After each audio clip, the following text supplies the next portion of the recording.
والفجر وليال عشر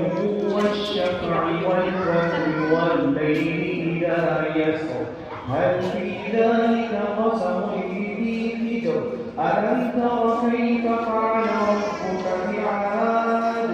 إرم ذات العماد التي لم يخلق مثلها في البلاد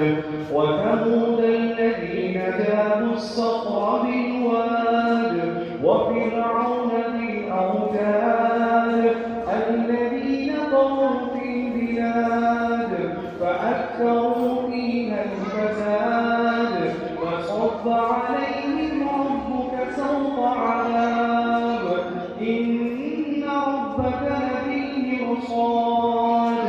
فأما الإنسان إذا ما ابتلاه ربه فأكرمه ونعمه فيقول ربي أكرمن وأما إذا ما ابتلاه فقدر عليه رزقه فيقول ربي أهانن كلا بل لا تكرمون اليتيم ولا تحاضون على طعام المسكين وتأكلون التراث أكلا لما وتحبون المال حبا جما كلا إذا دكت الأرض دكا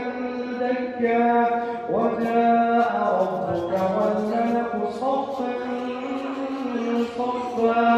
وجيء يومئذ بجهنم يومئذ يتذكر الإنسان وأنى له الذكرى يقول يا ليتني قدمت لحياتي فيومئذ لا يعذب عذابه أحد ولا يوثق وثاقه أحد يا أيتها النفس المطمئنة يا أيتها النفس المطمئنة ارجعي إلى ربك راضية مرضية فادخلي في عبادي وادخلي جنتي.